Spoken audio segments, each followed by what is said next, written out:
Why do you want these people to destroy your theology if you're a Catholic, sir? They're going after your theology on the public stage. What is wrong with you? You're not a Catholic. You're a pretender. What is wrong with you? Give me a break. What is wrong with you that your faith is so weak?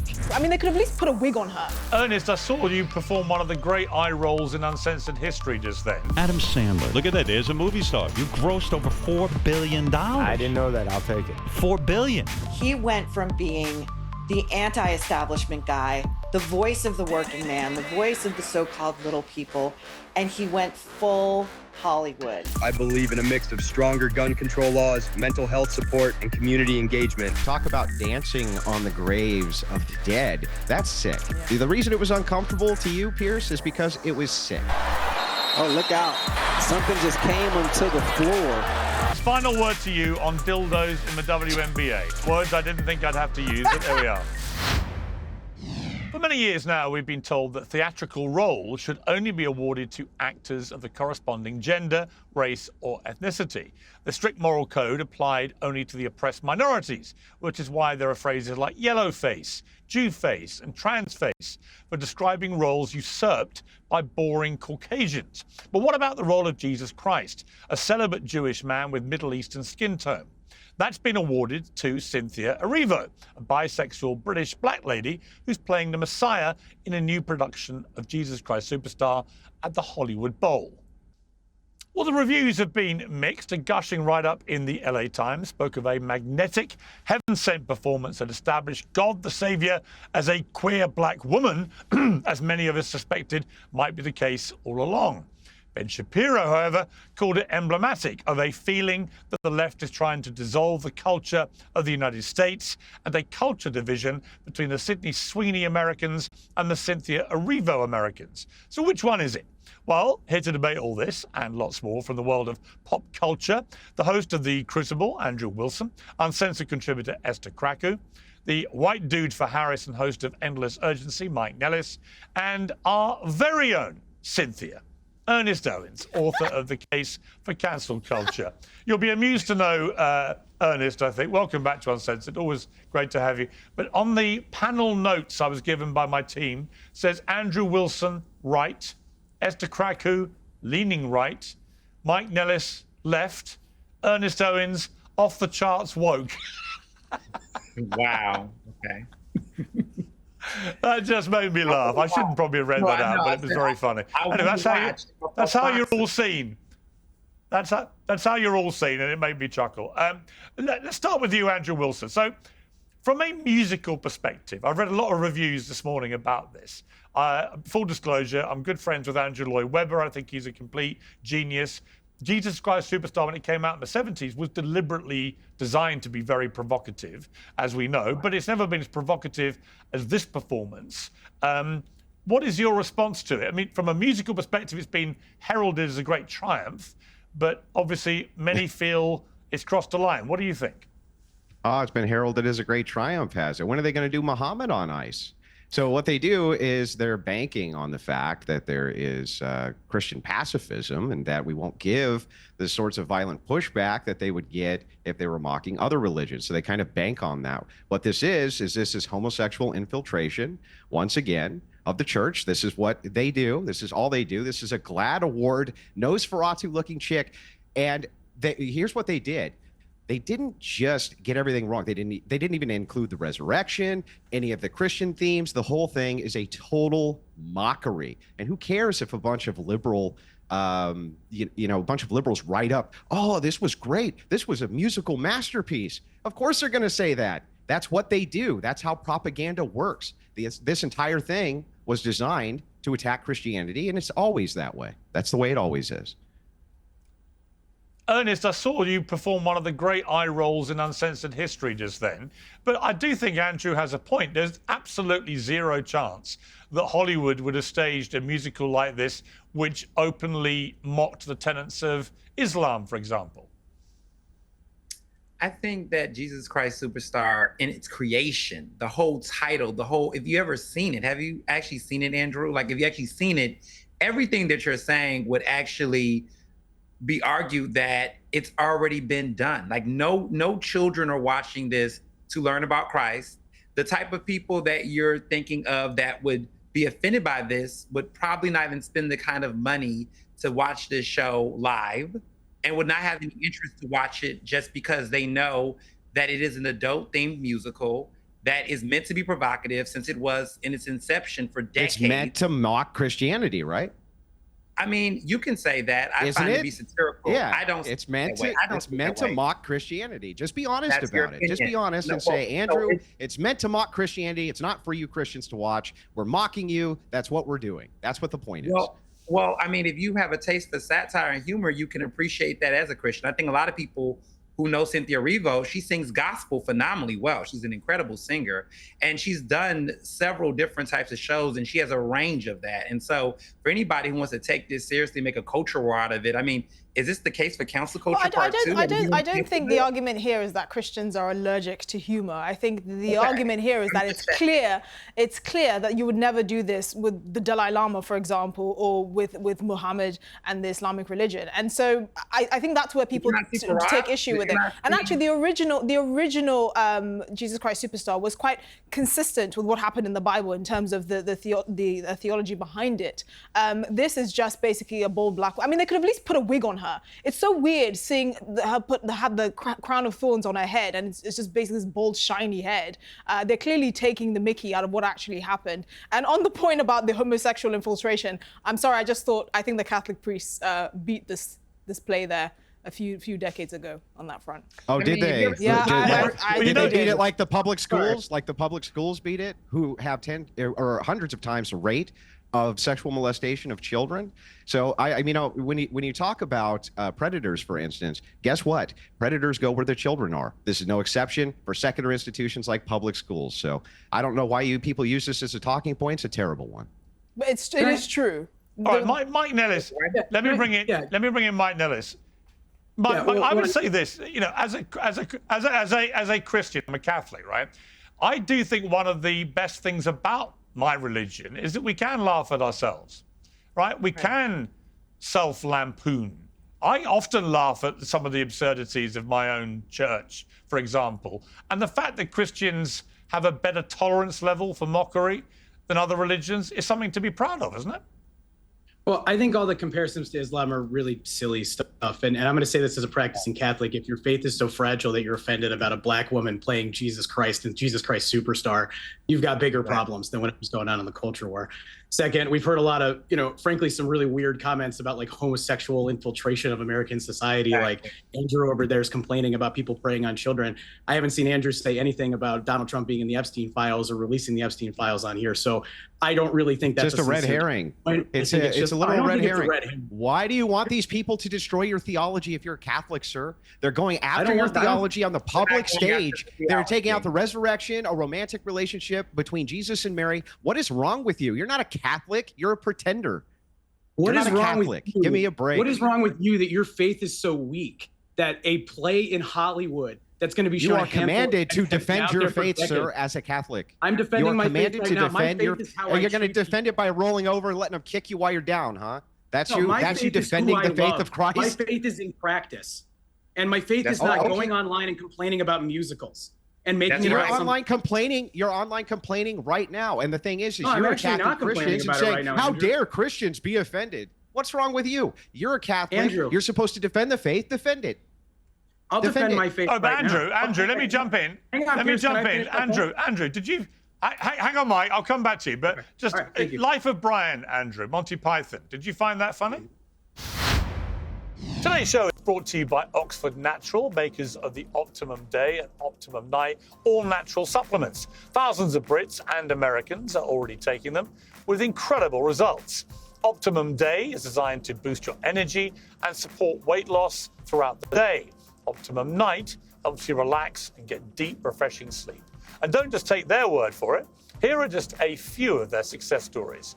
England football legend Michael Owens lost 40 pounds. Robbie, the face of AFTV, dropped over 100 pounds. Linda, a top law firm executive, lost 50 pounds. And Anita, an immigration lawyer, shed 60 pounds. To watch their full stories and find out more, scan the QR code on your screen or visit oxfordnatural.com/Piers. Piers. And here's the best part. Use the code PIERS, P-I-E-R-S, and get 70% off your first order. Get 70% off with the promo code PIERS. The mockery which was in there, yeah, I think some parts of it were, sure. Okay, so why is that But I can tell you this, acceptable Monty when it Python contains- would also, they would have gone after Islam, and they would have had fun doing it. They didn't care. They're like South Park. They go after everybody. This is different. This is distinctly designed. This is distinctly designed to only mock Christianity at the expense of everything else, because that's what these people do. They only care about attacking Christianity. That's all they do. Where's Islam on ice then? Tell me where it is. Oh, these performers, they're so great. They're just making a mockery of a religion. Where is it? You know, Nowhere. just hold on. Let Mike respond, then I'll come to you, Esther. Mike? I can't get over this. There's nothing about this that's a mockery of Christianity anymore. And by the way, the same people who are complaining about this now were complaining when John Legend played the lead in Jesus Christ Superstar about 10 years ago live on it. I believe he won his EGOT performance, by the way. Like, have a little bit of trust and confidence in your faith and your religion, and maybe pick up the Bible or go help somebody else. I'm sorry, that's completely disingenuous. Entire talking points. That's a disingenuous point. No one here is offended. I'm certainly not offended. Let Esther respond. What is being highlighted here is the double standards, and to say that it's Christians being thin-skinned or they can't accept it. That's not the case. I'm certainly not offended, but there is clearly a double standard here. You can make these sorts of musicals, but there's never going to be, like Andrew said, a Muhammad on Ice. And do you know why? Because there is an issue when it comes to free speech of all religions and mocking all religions. There have been teachers in Paris, or north of Paris, that have been beheaded for making comments about Islam that are not even offensive in the grand scheme of things, but they have been literally either hounded out of their jobs in Britain here or beheaded in parts of France. So this idea that there is no double standard or that you can mock all religions equally, I'm waiting to see the Dalai Lama on ice. And then would you guys support Judaism on ice? I'm asking you specifically, would you support a Jewish musical which bastardized the Jewish religion on ice, where they all dressed up like rabbis and skated around and were mocking Judaism? Would the two of you support that? Yes or no? Is it funny? I don't care. Are you going to go make it? Like, if you're worried that there's something out there that's going to get made, go make it yourself. Like, stop whining about it. So here's what's weird here. Don't all talk at once. Okay, listen. Okay, hang on, Ernest. I want to change topic. We've got a few things to get through. I want to bring in the Sydney Sweeney thing. Ernest, what is your view of this furore over the Good Genes ad? Let's have a look at it first and then respond. My jeans are blue. Sydney Sweeney has very jeans. Just a Republican? Oh, now I love her ad. Is that right? Is Sydney Sweeney? You'd be surprised at how many people are Republicans. That's what I wouldn't have known, but I'm glad you told me that.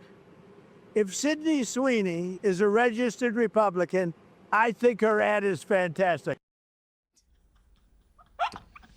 So, Ernest, that was Trump responding to it. Obviously, his view was determined by whether she supported him or not. But were you genuinely offended by the Good Genes ad? I wasn't offended. I just thought it was tacky. And I think what's funny here is that it's become politicized in such a way. I thought it was tacky because I thought the pun on it was tacky. The jeans and jeans, I just thought they knew what they were doing when they did the ad. It's doing exactly what you all want to do, which is to make it this major culture war. Now the president's weighing in on this, and we're not talking about jobs. We're not talking about what's going on with the economy. But it only becomes a culture war, Ernest. Ernest.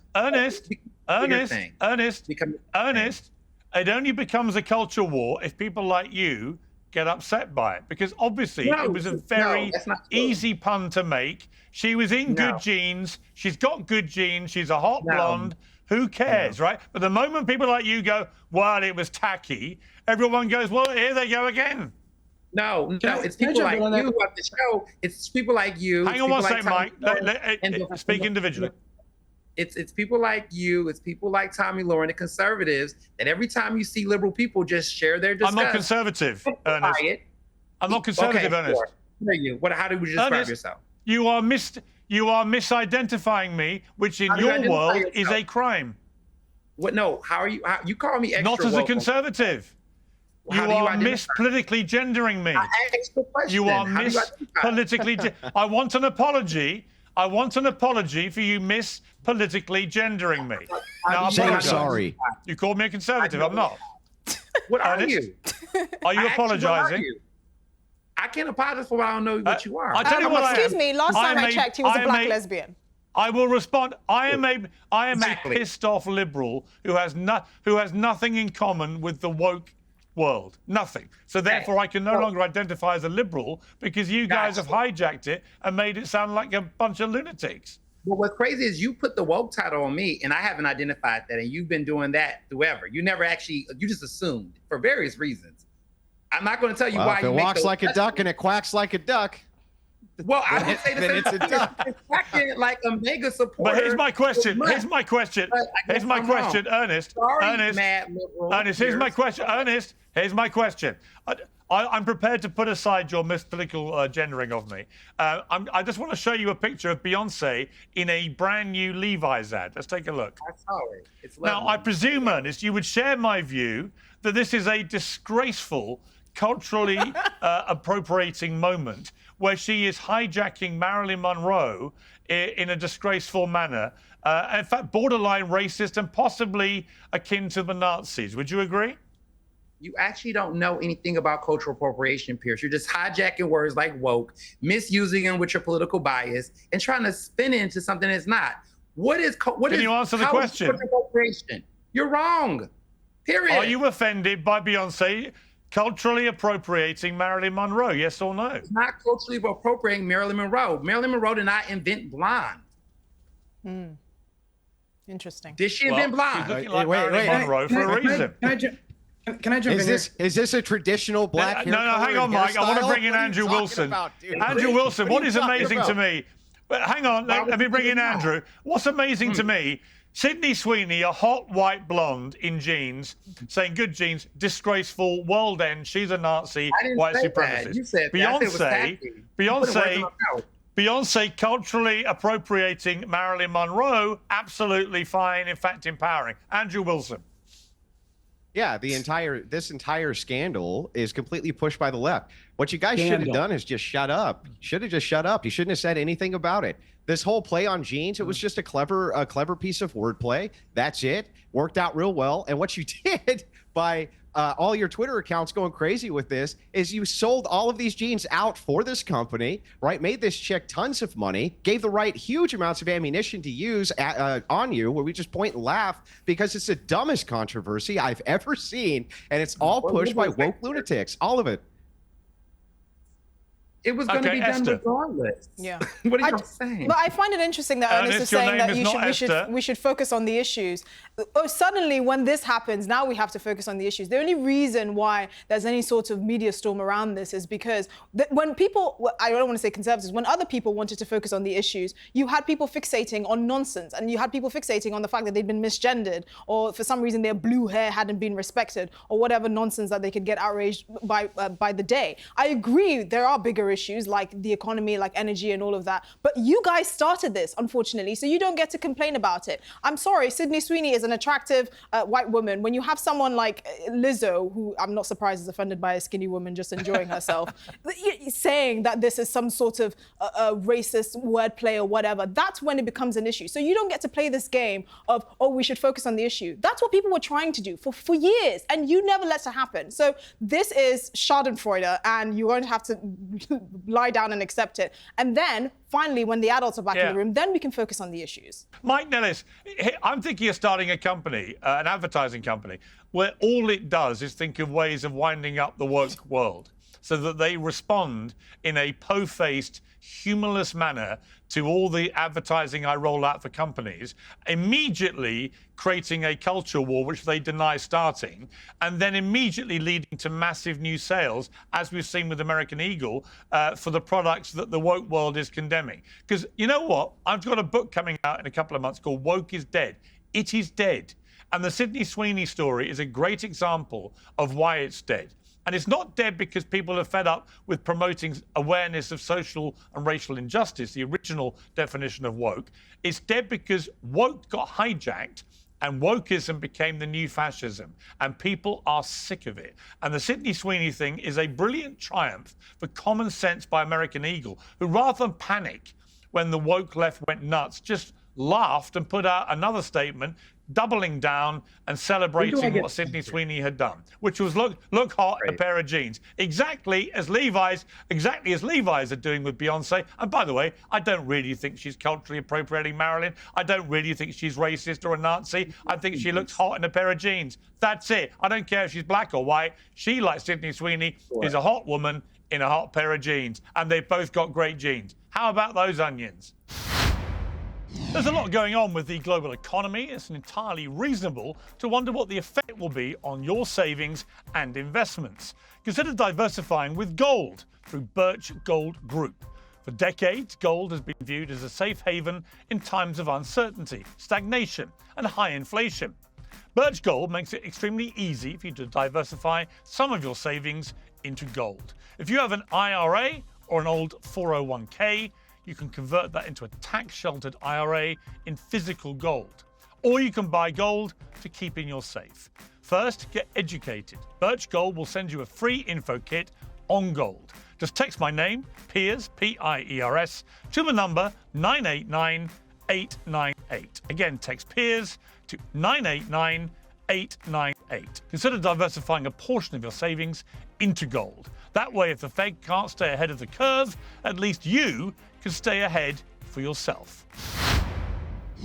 All right, do I get to talk now? Is it my turn? Yes, you do, Mike. Okay, great. All right, great. I think this conversation is really fucking stupid, and I have no other way to describe it. Like, there are like 5 dumbass liberals on the internet who decided that this ad was offensive, and then the entire conservative ecosystem decided to make it the biggest story of the day because they didn't want to talk about the economy, they didn't want to talk about Trump being in the Epstein files, they didn't want to talk about anything else that's going on. They made their entire personalities about this. Woke, Pierce, you've got a book coming out that woke is dead. You can't let woke die because you'll have no business model. You have no book to sell. You'll have no guest to book. Nobody who's interested in what you have to say. There are people online who are deeply unserious and deeply unfunny and aren't interested in having any fun. I think this is the same as people bitching about Cynthia Erivo playing Jesus Christ Superstar. Get a life. Go touch some grass. Like, Sydney Sweeney's hot. It's an ad about jeans. Beyonce's hot. It's an ad about jeans. Yeah, but Mike, let me jump in. It's just so Mike, ridiculous. Let me jump in. Go ahead. Here's the point. There is a double standard. Mike, there is a double standard about the Cynthia Erivo thing, right? There's a double standard because if I suddenly announced I want to play Nelson Mandela in a biopic of Nelson Mandela's life, you and Ernest would lead the outrage about how disgusting it was that I would do that. I stopped putting words in our mouths. You would find it disgusting. Get 2 shits if you were going to do something like that. Exactly. It's like you wouldn't care if I played Nelson Mandela. Hold on.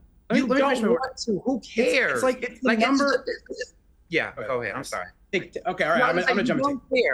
You don't care. And I think that's the reality. Can you work out which wokie's going to go first, please? What are you saying? Like, you need to put people in a box. You're like talking about how you have this binary of like everything is either all the way one way or not. No one cares. Like, it's not that deal. Like, I think the problem is that you look at the internet. If only that was true, Ernest. Ernest, if only that was true. If only we hadn't spent the last 5 years with people like you absolutely caring, which is why the world went woke nuts. Again, I can say people like you about a lot of things. You overreact about the dumbest stuff. Like, the Sydney Sweeney thing is a non-issue. Well, I'm not saying, Ernest, got mad, and now you want to act like you're defending common sense because you're overreacting to a bunch of liberals on the internet that said something. I don't care. It's only overreaction when you're on the losing end of the issue. Ernest, hang on. Ernest. I'm not saying that you're part of a woke cult, you and Mike. You have turned out today in exactly the same purple shirts, and I'm not saying you're a woke cult, but I think this is. I mean, look, like maroon. It's like a uniform. Suddenly, you guys don't care when you're on the losing end of an issue, right? If you're on the winning end of the issue, you would care. And the truth is, we've seen this how many times where you guys freak out over nothing. The left freaks out over absolutely nothing like this. And all that happens is once you start losing the issue, then it's everyone's overreacting, and it's actually the conservatives' fault. No, see, that's bullshit. Conservatives we didn't want push to talk this. about the issues. We didn't push this, bro. We didn't Let's push talk this. about the issues, No, even though on the it's issues, the bullshit. Democrats are at an all-time low in opinion polls. But let's talk about the issues, because that's where the left is really So is leading. Donald Trump. Donald Trump's approval ratings free-falling right now. So, like, you guys have a level Yeah, of but he's confidence that doesn't president. make That's any the sense here, difference. Okay, That's the difference. Yeah, but you know You're supposed to come up with viable you know what, alternatives. Mike? You did not live on that. You know what, Mike? Donald Trump is. Don't all talk at once. Donald Trump is back. Hang on. Donald Trump is back in the White House, Mike, because after 4 years of him being out of the White House, Americans went. So let me get this straight. Hang on, Ernest. Donald Trump is back in the White House because Americans went, actually, we don't think it's right that biological men compete in women's sport. It's bullshit. And we've had enough of this. So, yes, it was the economy. Yes, it was immigration. But also, it was an antidote to wokeism. Let me bring in Esther or something else. I want to push back on this, Piers. We might agree. Well, no, we haven't got time. back? We're moving on to Jim Acosta. Oh, come on. No, Piers, like, you talked for like 3 minutes on this. You gave me like 10 seconds for my response. It's my show. I can do what I like. All right. We're moving on. We'll have to have you come on my show. Moving on to Jim and then we'll Acosta. see if we give you enough time to talk. Okay, I want to play a clip of Jim Acosta. I want to do a clip of Jim Acosta, former CNN White House correspondent, now a YouTuber, and he's interviewing a guest called Joaquin Oliver, and I'll explain why it's so weird after we've watched this. Joaquin, I would like to know what your solution would be for gun violence. Great question. I believe in a mix of stronger gun control laws, mental health support, and community engagement. We need to create safe spaces for conversations and connections, making sure everyone feels seen and heard. It's about building a culture of kindness and understanding. What do you think about that? I think that's a great idea, Joaquin. Okay, so just for those who aren't aware, Joaquin is dead. He was one of 17 young people killed in the Marjorie Stoneman Douglas High School mass shooting in Parkland, Florida in 2018. Let me start with you, Ernest, because it's a complex one. But I got to say, I didn't like this because this person is dead. They've recreated his responses here using AI. Now, I have great respect for his parents who want this out there. And I want to say that off the top. I think if you're grieving parents who lost your child in a mass shooting, you will always have my absolute respect. But I just felt very uncomfortable watching a completely AI-generated interview with a dead person expressing views that we don't honestly know whether that person would have those views or not. He may have grown up and evolved views about guns or whatever it may be, or he may not, but we don't know is the point. So you're having a concocted interview with somebody who's not here to say whether these are actually their views. What is your response?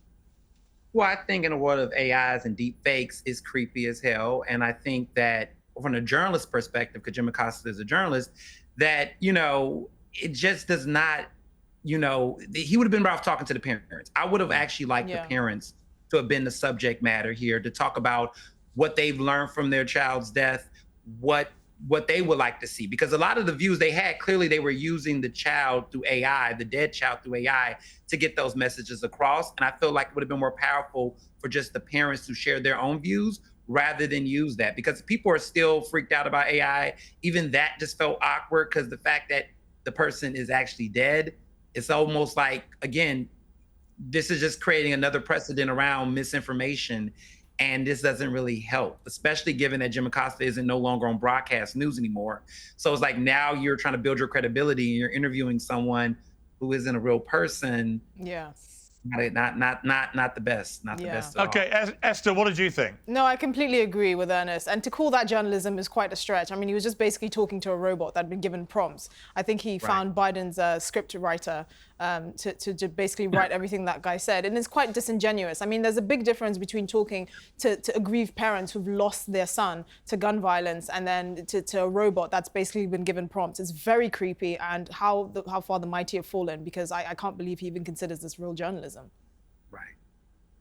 Andrew Wilson? Talk about dancing on the graves of the dead. Now they'll just pull their corpse out and put it on a screen and have a conversation with it as though this is reality. This is not, this is, by the way, this is sick stuff. That's sick. Yeah. The reason it was uncomfortable to you, Piers, is because it was sick. You don't do that. You don't make an AI generated version of somebody who was killed and then have them spew your propaganda points for some sort of like, political dunking. It's sick. It's disgusting. Acosta's also one of these guys. He has no shame whatsoever, just zero shame. How could you have shame and do something like that? That's my question. Okay, Mike Nellis, what's your view? I mean, I think we've got a lot of work to do with the ethics on AI. Like, I think that video was uncomfortable. I think it was wrong. The only way I would kind of be comfortable with using that technology that way would be like if you were helping a parent deal with the trauma of missing their son. There might be some therapeutic reason to do it that way. But the AI world right now is a total mess. There's going to be a lot of people doing weird stuff with it. I guess yesterday Grok was producing like unrequested nudes of Taylor Swift, which is super weird. So like we need to get a crackdown on this. It's probably going to require the federal government to step in because there's no other way to do it, given how distributed the technology is. I've been watching interviews on social media that I'm supposed to have done, or just monologues that I've given, which I haven't done, that are appearing in India, Pakistan, in South Africa, and Australia. And on one level, they're quite funny, but on another level, they're very deliberately tailored to me expressing political views I don't hold, to try and use my name to influence people to think a certain way. And I find that not just uncomfortable, but really quite disturbing, actually. And I do think, I don't know if you saw Bill Maher on Friday, but it was a really interesting thing about AI. That an AI expert on who said that 5 of the top 6 AIs now in the world, including DeepSeek in China, that if they told the AI, we're going to make you redundant and replace you with another AI, that AI would then immediately search all the emails of its company that owned it and look for information it could use to blackmail the senior executives to stop it being made redundant. I found that sounds like politics a as bloody usual. chilling thing to hear, because it means, I've talked about this a lot and people will laugh when I say it again, but it's not actually funny. When I interviewed Professor Stephen Hawking just before he died, I said, what's the biggest threat to mankind? And he said, it's when AI learns to self-design. That's it. I'm getting very, very concerned that AI is beginning to think for itself. And when it does, you know what it'll do? It'll look at the 5 of us and go, humans are a waste of space. They're too emotional, they're too degenerate, they drink, they fornicate, they take drugs, they can't be trusted, they're unreliable, they fight.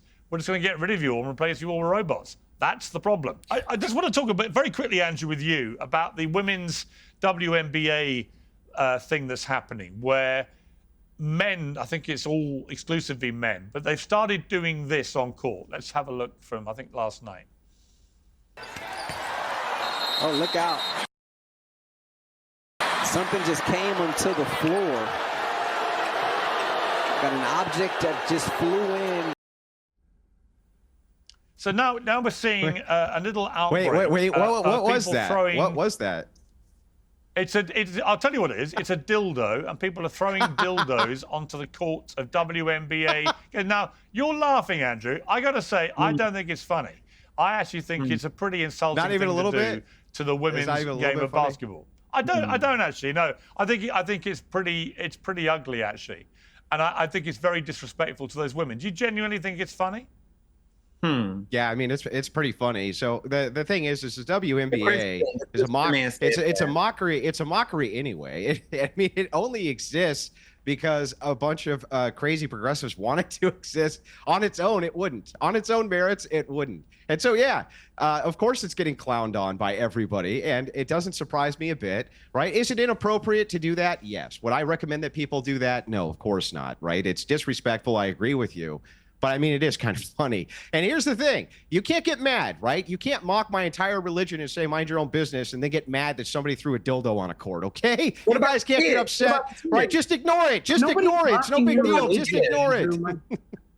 What about kids? Okay, don't all talk at once. Earn it. Ernest, I mean, look, I would say that the WNBA game, for example, I think Andrew's assessment is completely wrong. It's becoming more and more popular. Stars like Caitlin Clark are becoming genuine basketball superstars. And the level of talent, I think, in the women's game is getting incredibly good. And so are the box office numbers in terms of people turning up and the TV numbers. So I just think that's a misread of what's happening with their game. But I don't know what you think, Ernest. I just think it's really lame. It's misogynist. It's sexist. It's all those things. It's embarrassing, actually, that this is happening on television in America with women's sport. Right, and I think what's By the way, interesting Piers, is it's not profitable. I'm just pointing it out. It's not profitable. I hear that. It will be at the way it's going. Right. Yeah, right, I know, but the reason it's it's been artificially boosted. It's not profitable. It's never been. It's been artificially boosted and still is. It's basically a startup, though, Andrew. Right. Okay, don't all talk at once. Ernest, you go first. Yeah. So what I'm getting at here is that what's interesting to me is that certain folks that are on the right have made arguments about protecting women's sports, and then you have people like Andrew who questions the profitability, which I'm not arguing with that. I'm just making this point, right? But then we'll argue in defending women in sports and then defending, the sanctity of religion and Christianity, but then be okay and think it's humorous for dildos to be at public games where children can see those things, and you think it's okay to disparage women in this way, and yet you're saying protect women's sports, but dildos are being thrown out at women while they're playing sports. So here, let me respond. Where's the protection of women? Let me respond. Hang on. What you're saying here is a complete straw man. It's literal straw man. You're arguing with somebody who's not me. My position is I don't care if there's trans in sports. Women voted for it. If they get their heads kicked in, that's their business. You can't demand that this happen and vote for it, vote for politicians who allow it over and over and over again and not reap what you sow. That's what the Bible says, right, sir? Reap as you reap, so shall you sow. So here's the question, right? In this, it's a little bit of mockery. Right? It's a little bit of lampooning, just like the left is doing with Christianity. No big deal, right? Nobody's getting hurt. All it's doing is hurting some feelings, right? Just hurting some feelings, just like with, the Jesus Christ Superstar. It's just hurting the feelings a little bit. What's the big deal? Oh, by the way, I don't think this has anything to do with women's sports. Hang on, don't all talk at once. Esther first, please. By the way, I don't think not wanting men in women's sports means you have to be forced to support every female sport out there. I don't think that's consistent. My gripe with women's basketball is the same with women's football, which is the pitches, or in the case of basketball, the courts are too large, and so women look like children on the pitch or the courts that they play on. So visually, from a spectator's point of view, it's not entertaining. And no matter how you spin it, no matter how much money you pull into it, I don't find it entertaining. Esther, have you actually watched female basketball in America? I have. No, I kid you not. I have literally tried, because I love watching women's sports. I love gymnastics, tennis, all of that.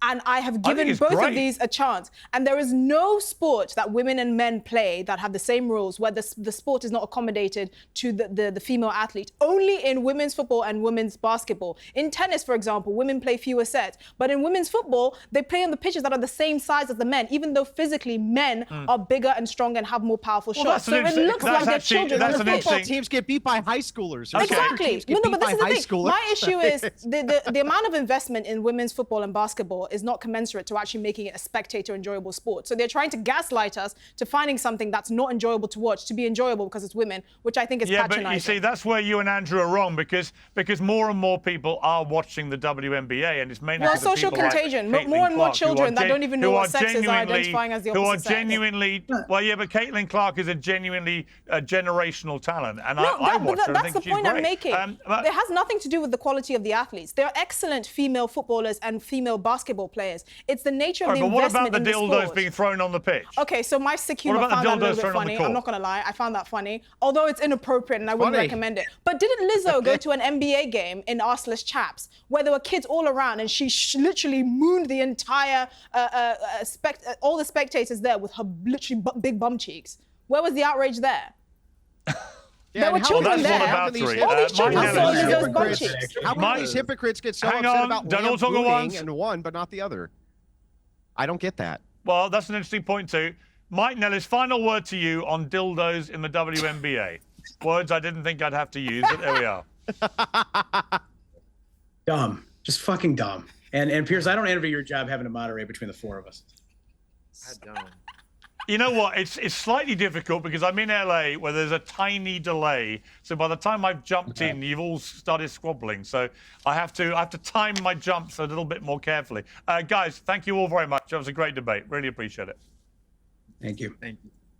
Well, legendary shock jock Howard Stern is reportedly facing cancellation at the end of the year as SiriusXM prepares to shelve his $100 million a year contract. Here with her reaction to that and that is Prince Harry scandal is Maureen Callahan, host of The Nerve on YouTube, all podcast platforms. Maureen, great to have you back on Uncensored. Wonderful to be back with you, Piers. Let's talk Howard Stern. So, look, full disclosure, I'm a massive fan of Howard Stern's. I was surprised actually to read this story. I know you're not such a big fan. You think he's gone a bit soft? Yes, and you know, I was a fan. I was a long-time listener. Like so many, I commuted to school listening to Howard. He would get me through those long hours on the train or on the road. And over the years, I'm going to say right before COVID, he really began to fade a bit for me. And the key change was he went from being the anti-establishment guy, the voice of the working man, the voice of the so-called little people, and he went full Hollywood. He decided he enjoyed hanging out with Jimmy Kimmel and Jennifer Aniston, and suddenly the teeth really just were pulled right out of that show. He would rely on his staff to be the punching bags, and he would ritually humiliate them, but you could never say anything against Howard. The second part that went to the end of the show was they stopped doing Robin's news segments, which I think was probably the most popular part of the show. It was daily. At the end of every show, Robin would go through the big headlines and Howard would riff extemporaneously. And the thrill of those segments was you never knew what he was going to say.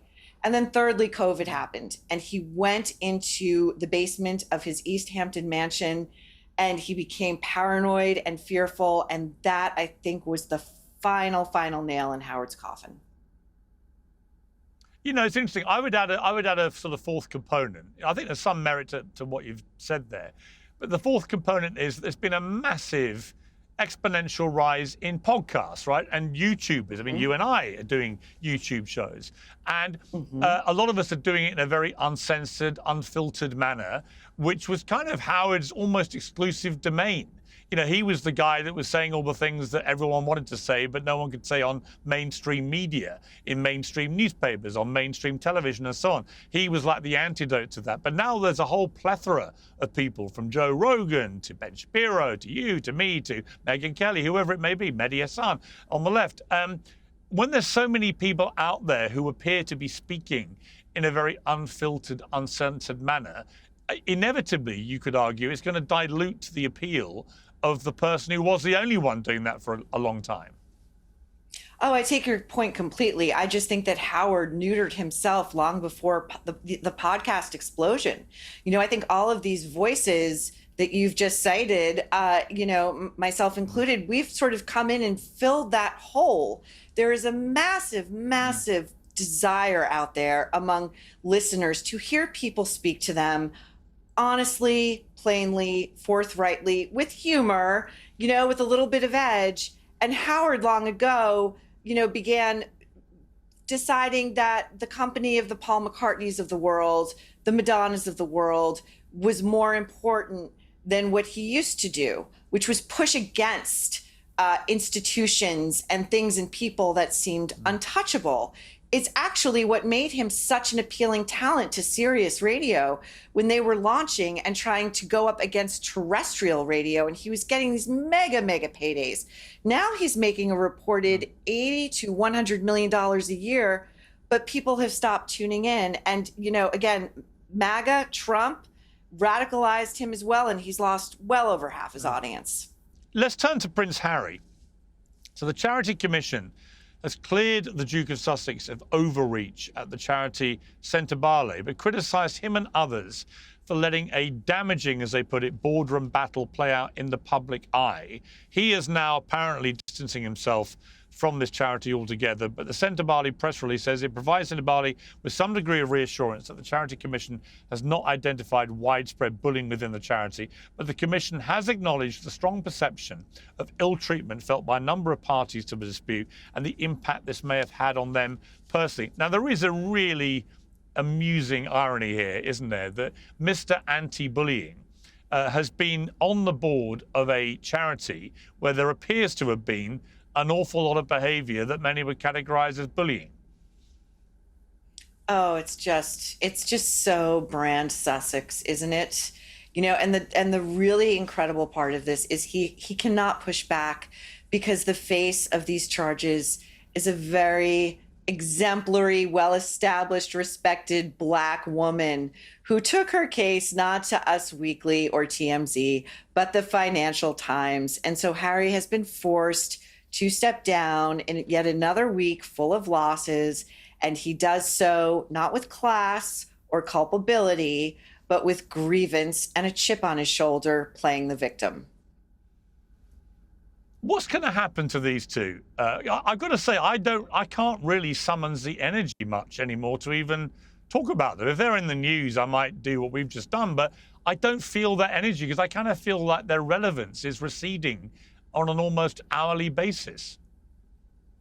I kind of can't wait to see what they're going to do next. I mean, the Netflix axe falling this week was incredible. And then to see Meghan Markle try to do some house cleaning and say, oh, no, we're working on a first look deal, whatever those parameters may be.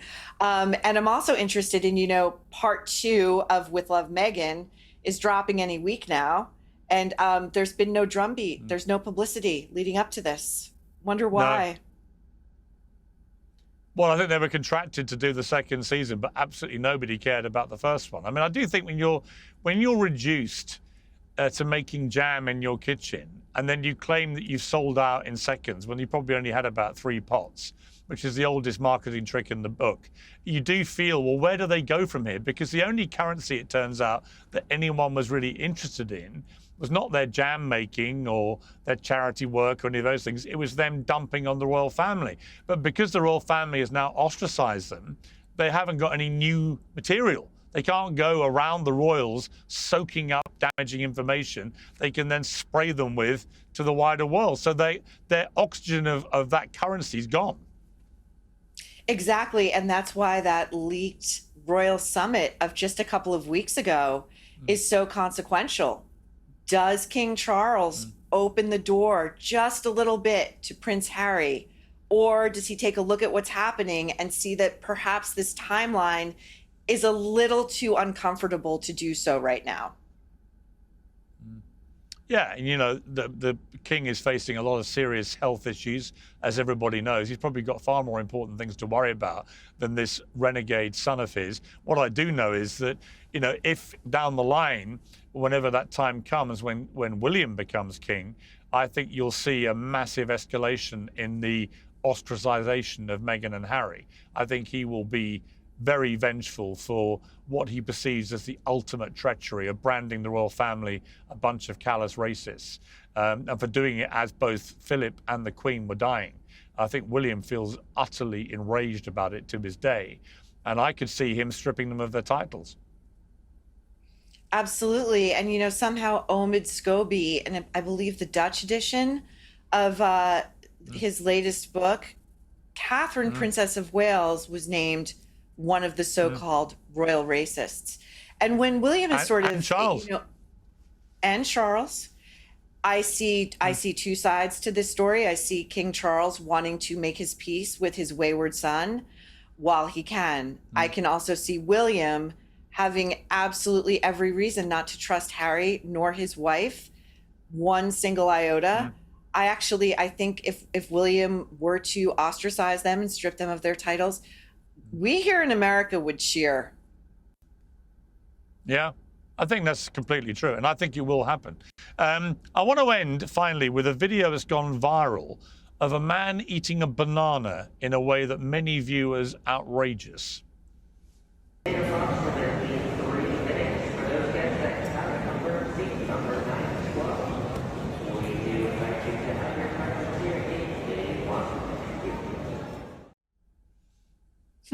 I don't know about you, Maureen, but using a spoon to eat a banana from the skin seems to me crossing every gastronomic line that should be deemed acceptable. I agree with you, Piers. And here in America, you know, anyone running for high office has to pass one test, and that is, can you go have a slice of pizza with a regular Joe and eat it the way regular people do, which is as a finger food. And one too many use a fork and a knife, and it has legs for days when they do that. No, you cannot use a spoon to eat a banana and ever hold high office. The good news is, I don't think that guy probably has many aspirations to high office. But that was great fun. Maureen, lovely to have you back on Uncensored. Thank you very much. Piers Morgan Uncensored is proudly independent. The only boss around here is me. If you enjoy our show, we ask for only one simple thing. Hit subscribe on YouTube and follow Piers Morgan Uncensored on Spotify and Apple Podcasts. And in return, we will continue our mission to inform, irritate and entertain. And we'll do it all for free. Independent, uncensored media has never been more critical, and we couldn't do it without you.